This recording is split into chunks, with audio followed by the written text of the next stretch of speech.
My name is Linda. I'm 61, and I've been working as the office manager at a mid-sized construction firm in suburban Ohio for the past 13 years.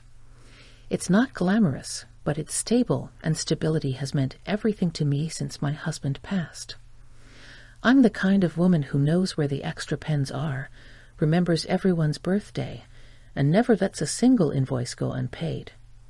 I blend into the background, and honestly, I prefer it that way. That Thursday started off like any other. I was organizing the break room again when I overheard voices near the front lobby. Laughter. A deeper male voice, younger.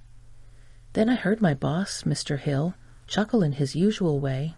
"Come on in, Tyler. Let me introduce you to the crew." I knew the name.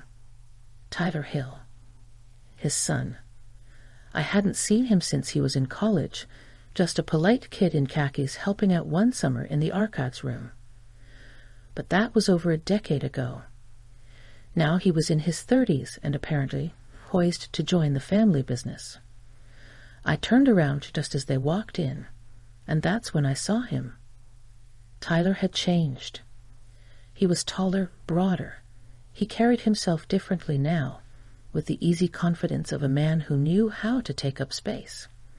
His dark hair was swept back casually, and his blue eyes held a sharpness I didn't remember. When our eyes met, there was a brief pause, something almost electric that passed between us. He smiled genuinely and said, "Linda, right? I remembered you."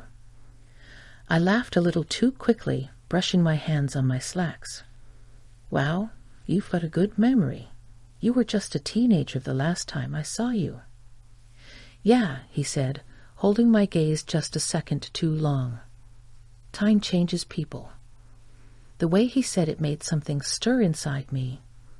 I felt flushed, flustered, and I hated that. I wasn't the kind of woman who got flustered by younger men. But something about his eyes made me feel seen, really seen, for the first time in a long time. The rest of the day passed in a haze of awkward meetings and typing emails I barely read. I caught glimpses of Tyler as he walked through the office with his father, asking questions, making notes. Every time he passed by my desk, he looked at me, never in a way that was inappropriate, but with a kind of curiosity I couldn't shake. That evening, as I packed up to leave, I heard someone call my name. "Linda." I turned. It was Tyler, standing in the hallway, jacket slung over one shoulder. "Can I ask you something?" he said, stepping closer. "Of course," I replied, feeling suddenly nervous. "Are you happy here? I mean, in this job, in this routine?" It was such an odd question, especially coming from him. I blinked. I guess I am. It's safe, comfortable." He nodded slowly, then smiled, not with condescension, but with something softer. Comfort's not always the same as happiness. And then he left, just like that. No explanation, no further words. I stood there in the quiet hum of the closing office, wondering why that simple conversation felt like someone had just pulled back the curtain on a room I hadn't dared to enter in years.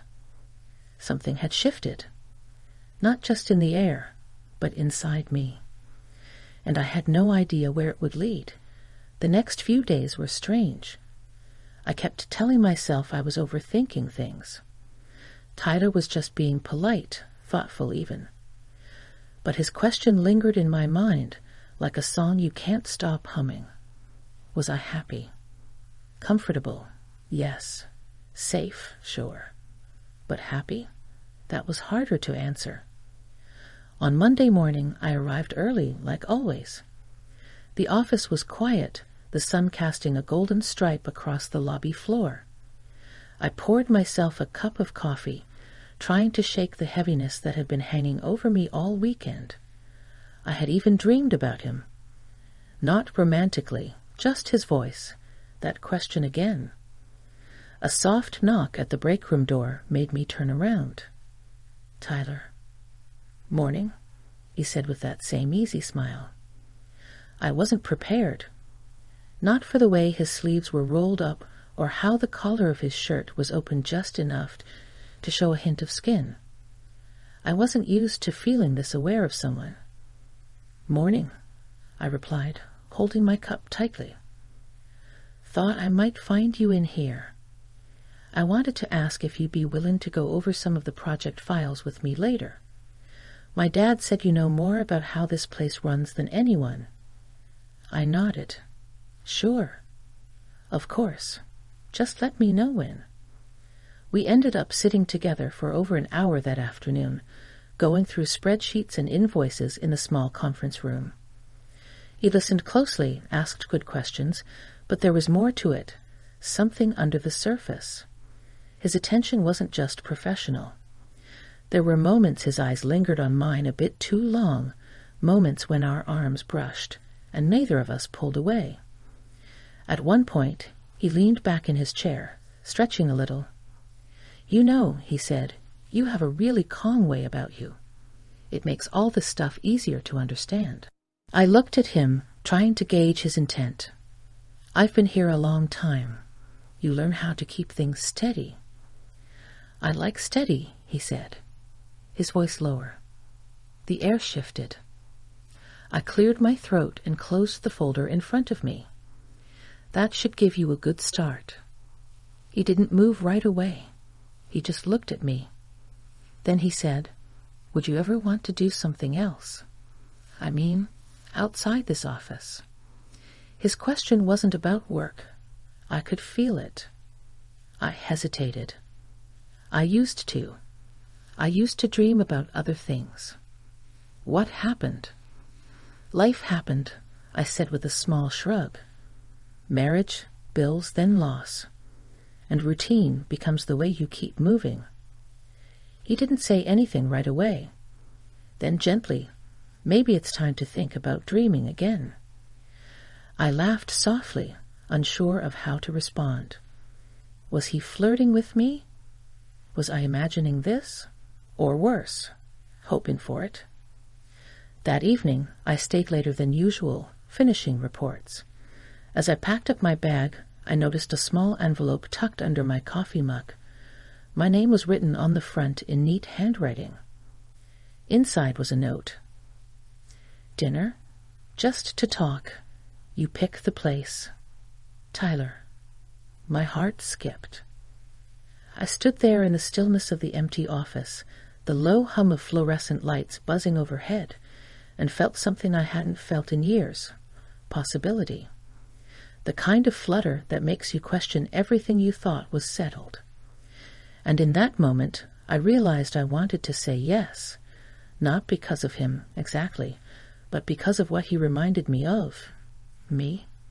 A version of myself I thought was gone. I chose a quiet bistro on the edge of town. The kind of place with dim lighting, old wooden booths, and soft jazz humming through the speakers. I hadn't been there in years. It used to be my husband's favorite, back when we used to go out for slow dinners and even slower conversations. Tyler arrived right on time. He wore a dark button-down and jeans, simple, but it suited him. He looked younger that night, somehow. Less like my boss's son and more like someone I could talk to without the shadow of the office hanging between us. "You picked a great place," he said, sliding into the booth across from me. "Feels like time slows down in here." "That's why I used to come," I said, running my fingers along the edge of my menu. It helped me remember there was more to life than work and bills. We talked for over an hour. At first, it was light. Music, food, travel. Then we got more personal. He told me about how he had bounced around jobs, never quite finding something that felt real until he came back to work for his father. I told him about losing my husband, about how the silence in my house used to swallow me whole. He listened in a way most people don't anymore. No glancing at his phone, no interrupting. Just present. At some point, I looked up from my wine and realized we were sitting a little closer than before. Our shoulders were nearly touching. I could smell the faint scent of his cologne, something clean, almost woodsy. Familiar, but not overwhelming. "I have to admit something," he said quietly, resting his forearms on the table. "I didn't ask you here just to talk about work." I felt my breath catch. "I know this might sound strange," he continued, "but there's something about you. You carry yourself like someone who's been through things and still knows how to be kind. I don't meet many people like that." I looked at him, trying to keep my voice steady. "I'm not sure what to say to that." "You don't have to say anything. I just wanted you to know." He paused. "There's something I feel when I'm around you. Something. Grounding." I let his words sit there for a moment. "You're much younger than me, Tyler." "I know. And I'm not saying this expecting anything. I just wanted to be honest." I turned toward the window, watching the glow of the streetlights dance across the glass. I wasn't used to being seen like this. Not in years. Not since before grief dulled my edges. When I looked back at him, he wasn't smiling. He looked almost vulnerable, like this wasn't a game to him. "You've made me remember things I thought I'd buried," I said softly. Parts of myself I thought were gone. We left the restaurant and walked to the parking lot together. The night air was cool, the scent of spring just beginning to bloom. He walked me to my car, hands in his pockets, eyes on the ground. "I don't want to cross any lines," he said. "But if this connection means something to you too, I hope we can keep talking." I nodded. "I'd like that." As I got in the car, he gently closed the door for me. Then he stepped back and just stood there, watching me drive away. There was no pressure in his expression, no urgency, just patience. And that, more than anything, made my heart ache in a way I hadn't expected. I didn't know what would come next, but for the first time in a long time, I wasn't afraid of finding out. The next few weeks felt different. I moved through my days with a lightness I hadn't known I'd been missing. It wasn't just Tyler. It was what being around him awakened in me. The small things started to matter again. I caught myself humming while organizing files. I put on lipstick for no particular reason. I stayed up late reading novels I hadn't touched in years. We didn't rush anything. There were more dinners. Long walks after work. Conversations that wandered deep into memory and hope. He made me laugh, truly laugh, not the polite kind people expect from women my age. And when he looked at me, it wasn't through the lens of youth or curiosity. It was with respect, admiration, even tenderness. One evening, after the office had emptied and the sun dipped low behind the blinds, I sat at my desk finishing the week's reports. The hum of silence surrounded me until I heard the soft knock at the door. Tyler stepped in. "Still here?"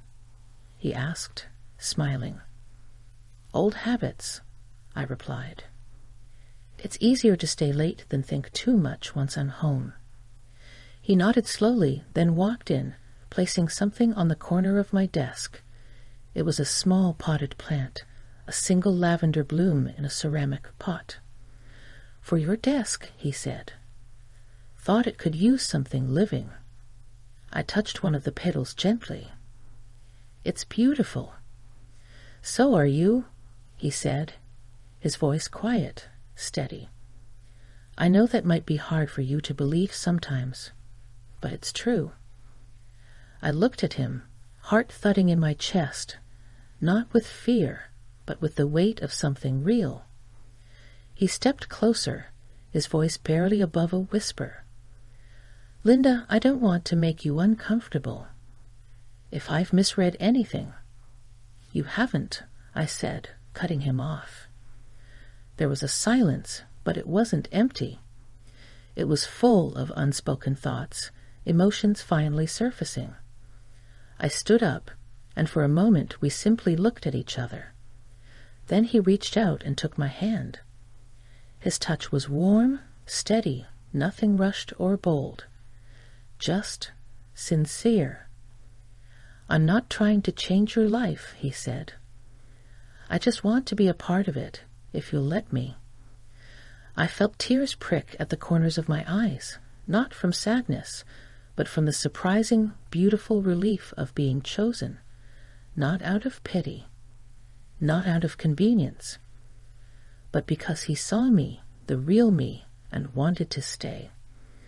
"I've spent so long thinking my life was already written," I said, "that I was past the parts where anything new could happen. But you—" I paused, collecting my thoughts. "You make me feel like maybe there's a whole new chapter I hadn't even imagined." He smiled, and it wasn't the charming grin he gave in meetings. It was something softer, more private, just for me. We didn't kiss, not that night. But he walked me to my car, his hand holding mine like it belonged there. And as I drove home, Lavender sitting beside me on the passenger seat, I felt something I hadn't dared to feel in a long time. Hope. Not the fragile kind, but the kind rooted in truth. The kind that grows slowly, steadily, like something finally given sunlight after years in the shade. And maybe, just maybe, this was only the beginning.